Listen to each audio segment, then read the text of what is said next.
noite a todos. Sejam todos muito bem-vindos à Casa Espírita Luz de Jesus. Então, nesta noite, nós vamos iniciar, então, com uma leitura de uma prece do livro A Luz da Oração de Francisco Cândido Xavier. Pai de amor e sabedoria, digna-te abençoar os filhos da tua casa terrestre, que vão partilhar contigo neste momento a divina faculdade criadora. Senhor, faze descer por misericórdia a tua bênção neste ninho afetuoso, transformando em asilo de reconciliação. Aqui nos reunimos, companheiros de luta no passado, acompanhando o amigo que retorna ao testemunho da humildade e compreensão da tua lei. Ó Pai, fortifica-o para a travessia longa do rio do enriquecimento temporário.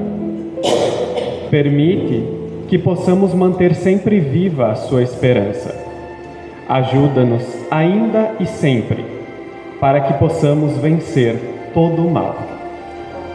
Concede-nos aos que recebem agora o novo ministério de orientação do lar, com o nascimento de um novo filho, a tua luz generosa e santificada, que dissipa todas as sombras. Fortalece-lhes, Senhor, a noção da responsabilidade. Abre-lhes a porta de tua confiança sublime. Conserva-os na bendita alegria do teu amor desvelado. Restaura-lhe as energias para que recebam jubilosos as missões de renúncia até o fim. Santifica-lhes os prazeres para que não percam nos despenhadeiros da fantasia. Acima de tudo, porém, Senhor, seja feita a tua vontade em todos os recantos do universo e que nos caiba a nós, humildes servos do teu reino, a alegria incessante de reverenciar-te e obedecer-te para sempre. Nesse momento, então, eu convido a todos a fecharmos os nossos olhos. E vamos respirar profundamente, serenar a nossa mente, o nosso coração. E vamos agradecer por mais esta oportunidade de estarmos aqui nesta noite, por mais esta oportunidade de entrarmos em contato com esse aprendizado que nós teremos nesta noite. Agradecemos por mais este dia que está chegando ao seu fim,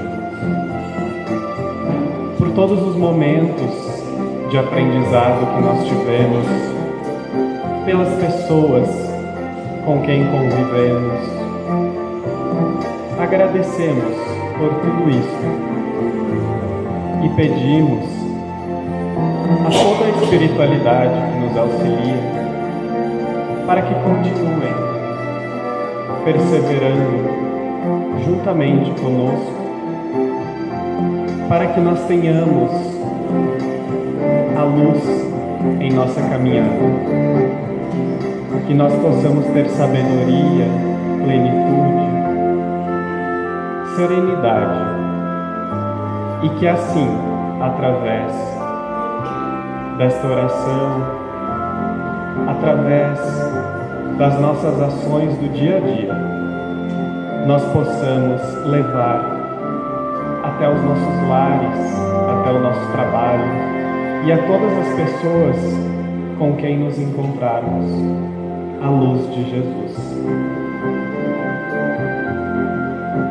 Por isso, então, agradecemos que assim seja. Nesta noite, então, nós temos a nossa colega Flávia Oliveira, que nos vai trazer mais um ensinamento. Seja muito bem-vindo.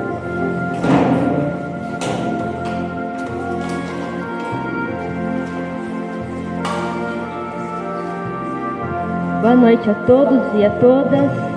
Que a luz do nosso Divino Mestre Jesus nos ampare hoje e sempre. Hoje eu já quero conversar com vocês sobre um diálogo de Paulo e Abigail.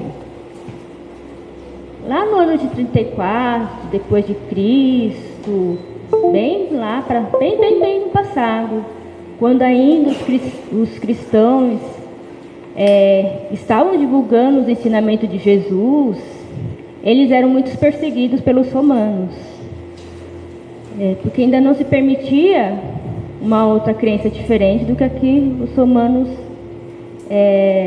quisessem. E tinha uma família, um pai, Abigail, e acho que o nome do irmão era Gesiel. O pai, ele era bem revoltado, não só com os romanos, mas ele ainda não tinha sido tocado pelas palavras de Jesus.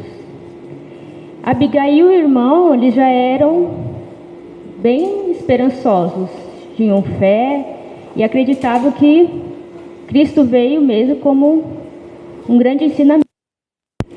Um dia, revoltado por algum, eles colocou no terreno dos romanos.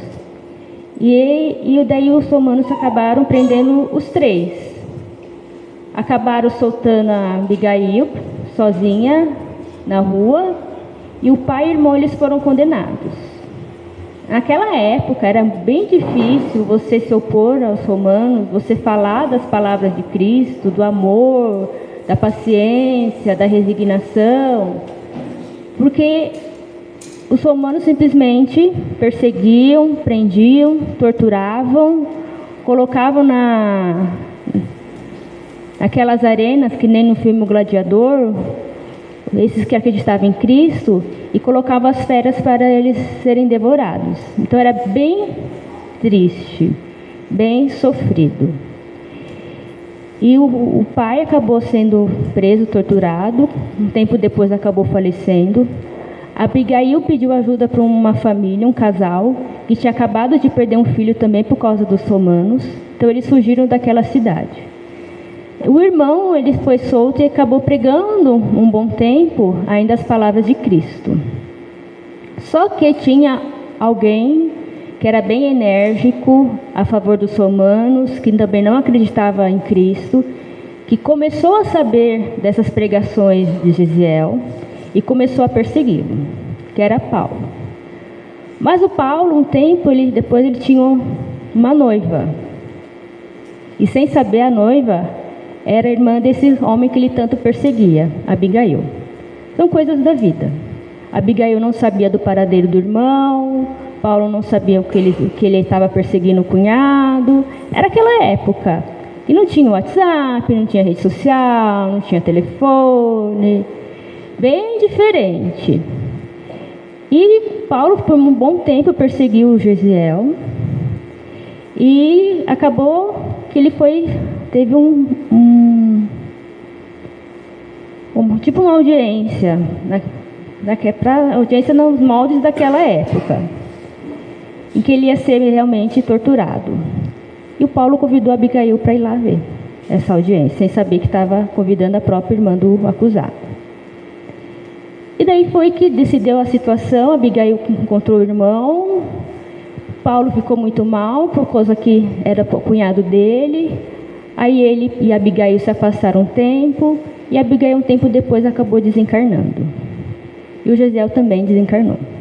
Então imagine a consciência de Paulo, porque todos nós somos falíveis de erros, todos nós somos falíveis de estar tão cegos pelas nossas crenças, pelas nossas ideias, pelos nossos fanatismos, de acreditar que somos os donos da verdade, sendo que a verdade só pertence a Deus. E Paulo um dia, então, ele teve um encontro com Jesus. Jesus apareceu para ele. E ele fez essa pergunta para Jesus, que acho que algumas pessoas devem conhecer. O que queres que eu faça? E Jesus simplesmente só disse para ele que ele tinha que pregar a boa nova. Pregar o evangelho. Pregar o amor, a paz. Não perseguir mais os cristãos. Não torturar. E ele foi fazer isso. Mas pense como foi difícil para ele mudar totalmente de lado. Ele que era tão enérgico, visto muito bem pelos aqueles que também acreditavam que tinham que torturar os cristãos. E ele assim, como se ele passasse para o outro lado. E naquela época também não era fácil ir de cidade em cidade e pregar o Evangelho de Jesus, porque muitos ainda eram contra, não acreditavam, expulsavam eles. E também não é como o tempo de hoje, que tem Uber, tem avião, helicóptero. Não, era às vezes caminhando. Paulo chegou a passar 1000 dias no deserto. Olha então a dedicação. Além de Paulo, outra pessoa que teve uma grande transformação íntima, que foi tocado pelo amor de Cristo, foi Maria de Magdala, que ela era uma garota de programa para os moldes daquela época, mas ela queria encontrar um grande amor. E quando ela soube que Cristo estava perto de uma cidade, ela foi atrás dele e foi tocada e largou tudo. Porque ela tinha uma boa quantia de dinheiro, tinha conforto, e foi cuidar dos leprosos, conforme Jesus orientou ela. E Paulo também teve essa transformação moral muito grande, mas para ele tinha dias que era muito difícil continuar nessa tarefa. E inclusive um dia que ele teve um desânimo muito grande. E desânimo, todos nós também temos, né? Não só um dia, mas vários dias.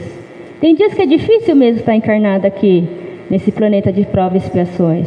Às vezes é difícil lidar com um parente, com um familiar que é teimoso, às vezes com uma doença, às vezes o saldo da conta não está do tamanho que a gente queria, às vezes a gente não acorda muito bem, às vezes alguém que com a gente mora não acorda muito bem, acorda já dando patada.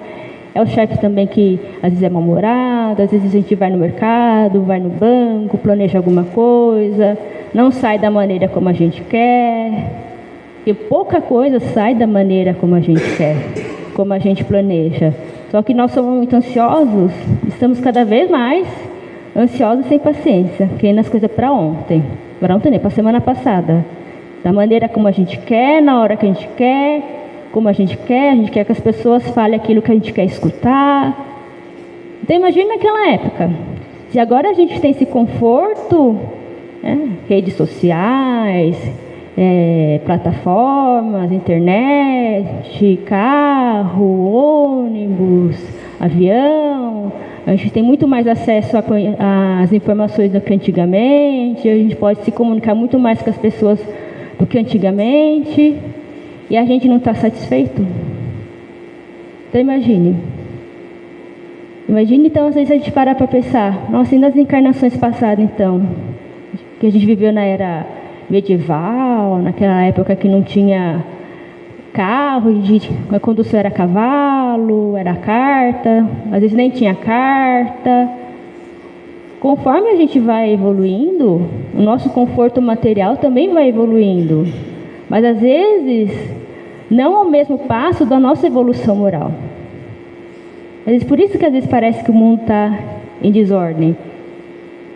Porque a evolução moral, ela demora um pouco mais para acontecer. Porque às vezes corações cheios de conhecimento não são cheios de amor, são cheios de orgulho. Pessoas que às vezes têm muito conhecimento, elas às vezes são mais céticas, não acreditam tanto em Deus, ou elas acham que conhecimento é para esnobar o outro, humilhar o outro, e não. Nós ainda estamos aprendendo a utilizar as nossas qualidades em favor do outro, não contra o outro. Então, voltando a Paulo. Ele estava um dia bem desanimado e ele sonhou com Abigail. E é sobre esse sonho que eu vou conversar com vocês.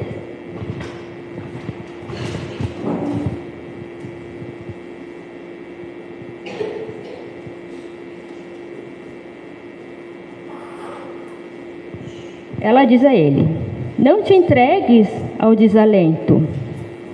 Nossos antepassados conheceram o Deus dos exércitos, que era o dono dos triunfos sangrentos do ouro e da prata do mundo. Nós, porém, conhecemos o Pai, que é o Senhor de nosso coração.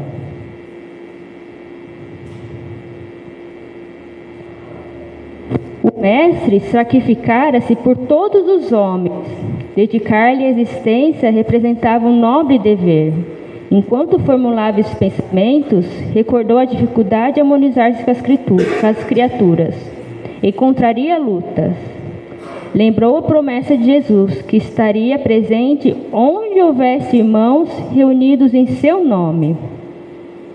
Mas tudo lhe pareceu subitamente difícil naquela rápida operação intelectual. Porque naquela época as sinagogas se combatiam entre si. A pobre igreja de Jerusalém tendia as influências dos juízes judeus. Então ele se sentia cada vez mais desanimado com isso, com a postura que os homens tinham naquela época. Aí ela diz para ele: reclamas, companheiros, concordes contigo nas edificações evangélicas, mas é preciso lembrar que Jesus não esteve. Os apóstolos não puderam concordar com o Mestre senão com o auxílio do céu, depois da ressurreição e do Pentecostes. Os mais amados dormiam, conquanto ele, agoniado, orava no horto. Uns negaram-no, outros fugiram na hora decisiva. Concorda com Jesus e trabalha. O caminho para Deus está subdividido em verdadeira infinidade de planos. O espírito passará sozinho de uma esfera para outra. Toda elevação é difícil, mas somente aí encontramos a vitória real.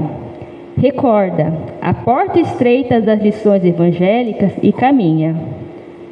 Quando seja oportuno, Jesus chamará ao teu labor os que possam concordar contigo em seu nome. Então, às vezes a gente pensa, nossa, quanto sofrimento que eu estou passando. Às vezes a gente se vitimiza, a gente acha que o mundo está contra nós, que nada está a nosso favor. Mas daí a gente pensa, e Jesus Cristo? Quantos milagres Ele fez? Quantas pessoas doentes Ele salvou e curou? E quando Ele desencarnou, depois daquele sacrifício, toda aquela tortura, onde estavam aqueles que Ele tinha curado? Não estavam ali. E às vezes a gente se acha tão sozinho nesse mundo, tão solitário. Às vezes a gente quer sempre ter alguém perto da gente, concordando com a gente, falando o que a gente quer ouvir, defendendo a gente, fazendo as coisas que a gente quer. E esquece, o outro é do jeito que é. A vida é um grande deserto, o qual a gente caminha, passa por grandes desafios em favor do nosso aprimoramento moral. A vida é um grande desafio para o nosso espírito enquanto encarnado, de resgatar os débitos do passado, de reencontrar antigos desafetos, mas também antigos afetos. Porque Deus teve muita compaixão de nós e ainda nos permitiu encontrar pessoas muito queridas para nós, que a gente tem afinidade de séculos e séculos e séculos. E tem pessoas que passam por tanto sofrimento que a gente nem imagina. E só vai encontrar uma alma bondosa depois de muito tempo encarnado. Aí Paulo faz umas perguntas para ela.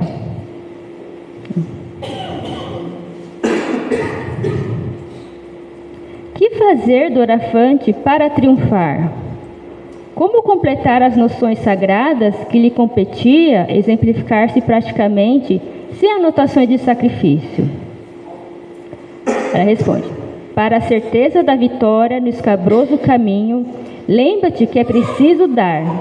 Jesus deu ao mundo quanto possuía e, acima de tudo, deu-nos a compreensão intuitiva das nossas fraquezas para tolerarmos as misérias humanas, e não são poucas.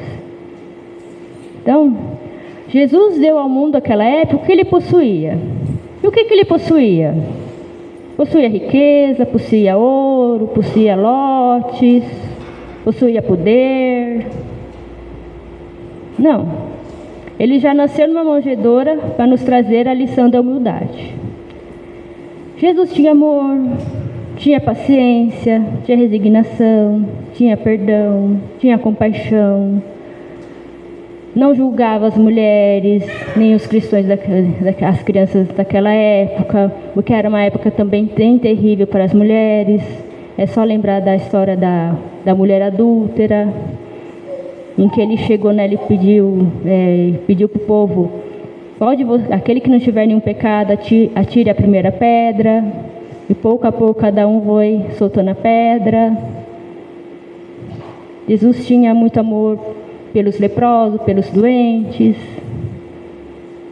Ele deu o tempo, deu o amor, deu a cura. Mas deu a cura para aqueles que mereciam.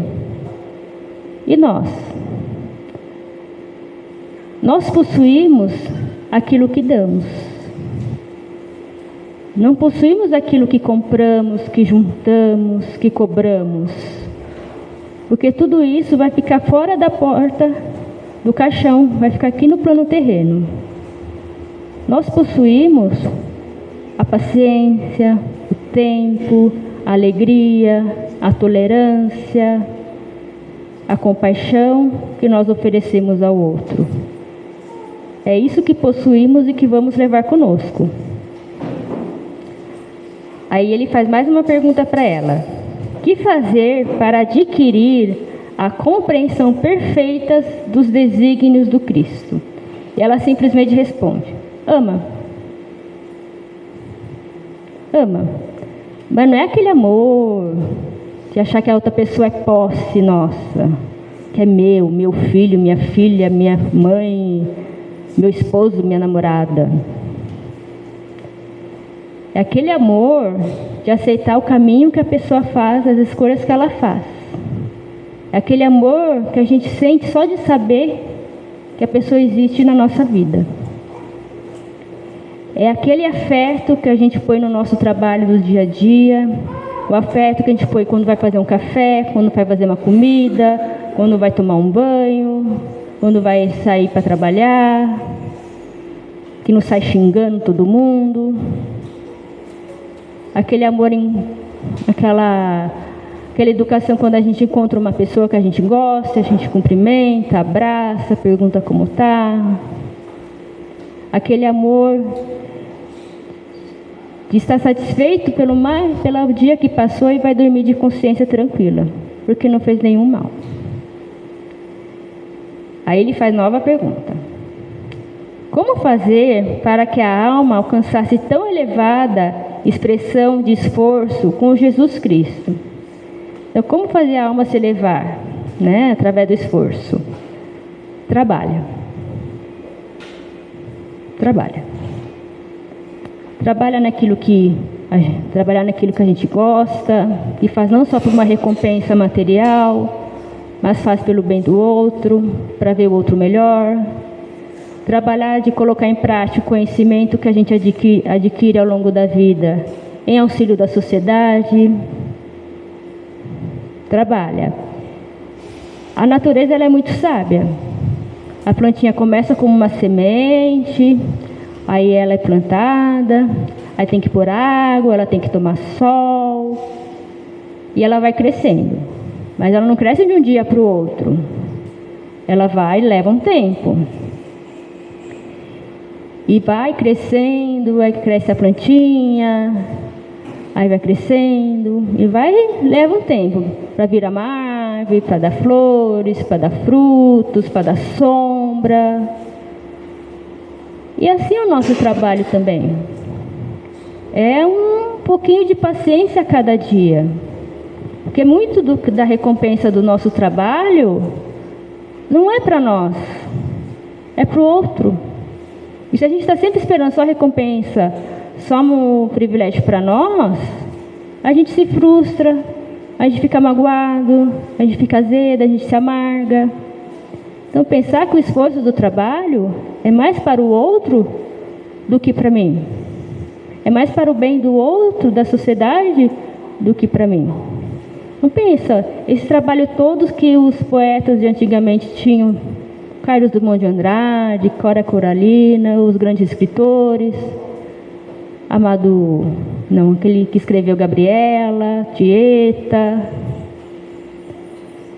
Gabriel Garcia Marques, aqueles cientistas do passado que descobriram tanta coisa. Descobriram a luz, inventaram a máquina de lavar roupa, inventaram a lâmpada, inventaram a televisão. Afinal, não ficou para eles o trabalho, ficou para nós, né? A Cora Coralina, uma grande poeta brasileira, ela foi aprender datilografia com com 70 anos. Com 75 anos lançou o primeiro livro de poesia. E ainda bem que ela não se achava velha, né? Porque olha o legado dela. Ela escreveu poesias tão bonitas. Então pensa, o trabalho às vezes que a gente faz, às vezes é difícil, é trabalhoso. E ultimamente as pessoas querem da lei do menor esforço. Querem menos trabalho, querem aquilo que tem que pensar menos, que dá menos esforço físico. Mas viver dá trabalho. E a gente não deixa de viver por causa disso. Aí outra pergunta que ele faz: que providências adotar contra o desânimo destruidor? Espera.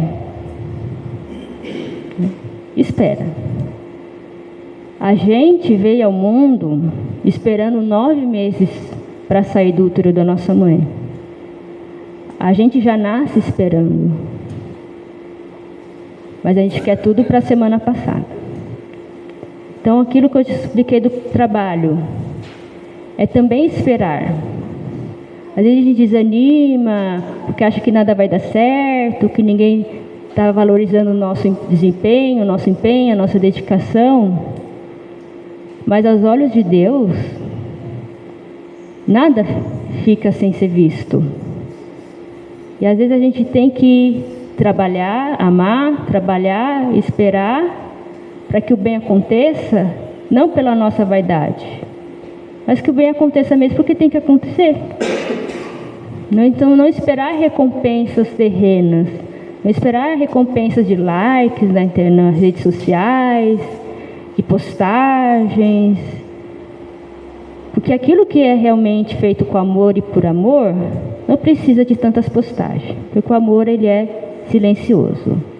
E nós temos que ter a esperança de que a gente fez ou está fazendo o nosso melhor e que vai acontecer o melhor. Não aquela espera de querer que as coisas caiam do céu, querer que Deus abra a mente de alguma pessoa para ela pensar que nem você quer que ela pense. Não. A gente tem que trabalhar, esperar, porque tem coisas que não vão acontecer de uma hora para outra. Leva-se um tempo. Leva-se um tempo para a plantinha crescer. Leva-se um tempo para as estações do ano passar. Leva-se muito tempo para a Terra girar em torno do Sol. E é questão de segundos aos olhos de Deus. O dia que a gente nasce até o dia que a gente desencarna. É muito rápido, mas a gente que é muito afobado. A gente tem um tempo. Deus tem outro, que é bem, bem melhor que o nosso. Então, se a gente pensar que a gente está fazendo o nosso melhor, está trabalhando, está colocando amor, então vamos ter esperança. Cada um está num ritmo, cada um está num degrau de evolução. Não dá para exigir do outro, às vezes, qualidades que ele não possui ainda. Às vezes nem de nós dá para exigir. Não dá para exigir da gente paciência, tolerância, compaixão. Ainda mais tão ansiosos que nós estamos.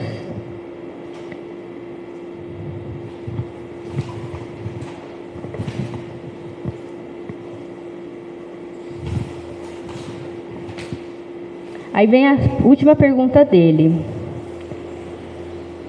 E tem a ver quando as pessoas nos magoam. Quando às vezes não sai, às vezes da maneira como a gente quer. Aí simplesmente a Abigail responde: perdoa. Perdoa. Aí lembremos do Cristo. Por todo aquele calvário, curou tantas pessoas, né? Pregou o amor, pregou o perdão, pregou a compaixão. Disse que há muitas moradas na casa do meu pai, e tem mesmo. E ele acabou desencarnando sozinho, porque quem ele curou não estava lá naquele momento. Aí ele, quando ele desencarnou, espiritualmente havia muitos espíritos nobres que vieram ao desencarne dele. muitos anjos. E teve um anjo que ele pediu, o anjo da caridade, que ele pediu algo para ele, que era que ele fosse ajudar Judas, que tinha acabado de se enforcar. E Judas, que era quem o tinha traído. E às vezes a pessoa pisa no nosso pé e a gente já está com 10 raivas. Então, Jesus foi o maior exemplo de amor, de trabalho, de espera, de esperança e de perdão. Porque não passou um outro espírito tão nobre que passou por tantas dificuldades e que ainda fez uma oração a Deus dizendo: Pai, perdoa-lhes, eles não sabem o que fazem. Então tenhamos sempre esse exemplo de Cristo como referência em nossa vida. Ele amou, ainda ama nós, trabalhou e perdoou aqueles que fizeram tanto mal a Ele. E às vezes a gente tem muita raiva, tem muita mágoa das pessoas, mas se a gente parar para pensar, será que a gente também não exige muito que o outro tenha paciência, tenha tolerância com os nossos erros? Ou às vezes a gente acha que não erra? A gente acha que também não tem um lado negro dentro de nós, não temos as nossas sombras. E nós temos muitas sombras que carregamos de várias reencarnações, de várias indas e vindas nesse planeta. E a gente para pensar, nossa, às vezes a gente pensa, nossa, encarnação passada, eu devo ter salgado a Santa Ceia, eu devo ter jogado pedra na cruz. Mas não, às vezes é nessa própria encarnação que às vezes a gente não está parando para pensar o quanto teimosos nós somos, o quanto ansiosos nós somos, o quanto impacientes nós somos, o quanto orgulhosos nós somos. Que às vezes a gente não quer abrir mão de uma crença, de um ponto de vista, de uma ideia, às vezes quer as coisas da nossa maneira. E o Haroldo Dutra Dias, ele cita em uma palestra um filósofo, Immanuel Kant, que diz assim, mais ou menos assim a filosofia dele: quando é só você que sai beneficiado de uma decisão sua, você está escolhendo mal. Mas quando você faz uma escolha, deixando de lado o teu orgulho, o teu egoísmo, e que várias pessoas são beneficiadas, aí você está tomando uma decisão para o bem. Porque o bem sempre vai ser coletivo. E às vezes a gente tem que pensar realmente, se eu tomar essa decisão, eu vou estar passando por cima do meu orgulho, do meu egoísmo, mas vou estar favorecendo outras pessoas que merecem mesmo receber o bem, que merecem receber algo bom e não receber o meu orgulho. Porque há momentos que a gente está oferecendo o que para o outro? Nosso egoísmo, a nossa vaidade, o nosso orgulho, de sempre se achar o melhor, dono da verdade. Então, façamos essa reflexão quando a gente precisar tomar uma decisão. Será que se eu tomar essa decisão, eu vou estar passando por cima do meu orgulho, por mais difícil que isso seja? Porque é aí que a gente está passando pela porta estreita. Aquilo que às vezes é mais difícil da gente lidar com nós mesmos. Às vezes aquilo que é mais sacrificante para a gente. Às vezes reconhecer as falhas, reconhecer o egoísmo, reconhecer as teimosias. Aí se você parar aí para pensar que vai estar passando pela porta estreita, aí sim que a gente está passando pela porta da nossa perfeição moral. Que é aí que está sendo o nosso aprimoramento moral. Então essa noite, fica essa reflexão: amor, trabalho, esperança e perdão. São 4 ingredientes muito importantes para a gente pôr no nosso dia a dia, para a gente refletir, para a gente analisar. Amemos o que a gente faz no dia a dia, o nosso trabalho, as nossas amizades, e demonstremos isso, porque a gente não sabe o dia de amanhã. Trabalhemos em favor do bem do outro, que isso acaba só voltando para nós mesmos. E vamos ter esperança de que dias melhores virão, de que a luz sempre aparece, o sol sempre volta a brilhar, fortalecendo a nossa fé, acreditando que Jesus está sempre nos auxiliando, que nada é em vão, nada será em vão nessa nossa encarnação. E perdoemos os erros alheios e perdoemos a nós mesmos, porque às vezes a gente é muito carrasco de si mesmo. A gente às vezes quer ser o bonzinho, quer ser o aceito, tem vergonha, tem medo de falar não, mas daí vão pensar o que de mim, porque a gente é muito preocupado com a opinião do outro. Mas às vezes você falar não para o outro e falar para si mesmo é um grande ato de amor que você pode ter consigo mesmo. E a única companhia que a gente vai ter, desde do berço até o túmulo, é a nossa mesmo. E fica essa reflexão, que a gente também não vai levar para o túmulo os bens que nós possuímos enquanto encarnados, mas os tesouros da alma que nós doamos enquanto estávamos encarnados.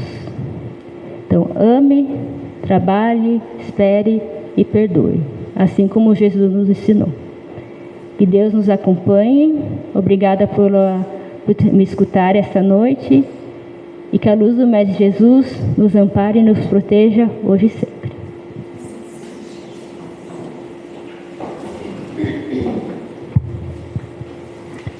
Então agradecemos a Flávia por essa incrível explanação dessa noite. E nesse momento, então, nós iremos para o nosso passe, então, que vai ser a troca de energia que a espiritualidade, então, traz em nosso favor. Nós vamos, então, diminuir as luzes e eu peço aos trabalhadores da casa, então, que se posicionem.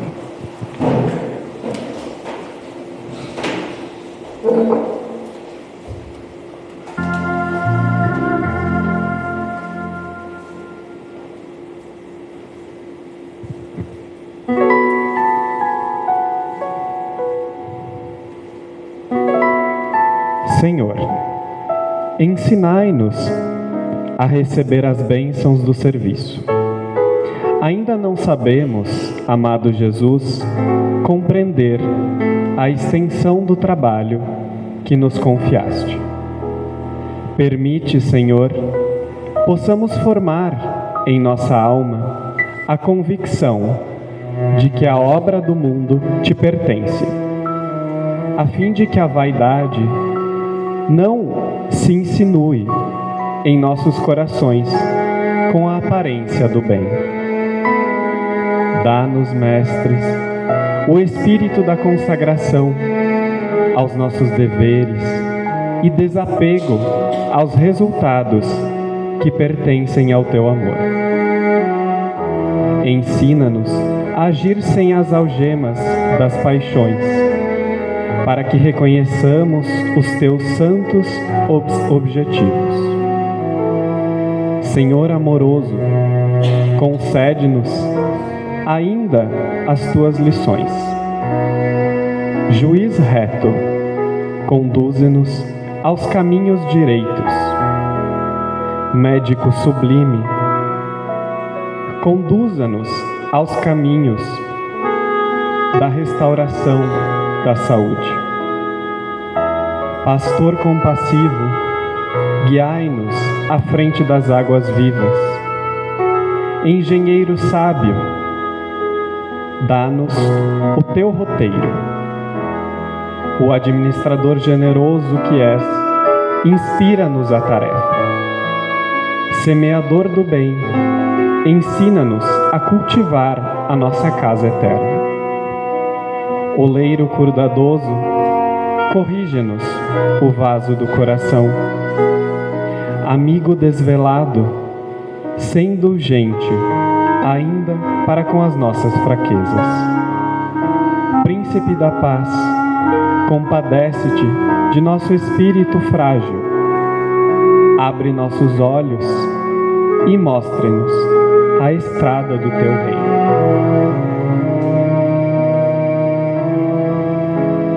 Assim, então, com todas essas bênçãos, nós agradecemos por tudo. Que assim seja. Então, que nós possamos, com essas energias, retornar então aos nossos lares e levar também esses ensinamentos às pessoas que convivem conosco.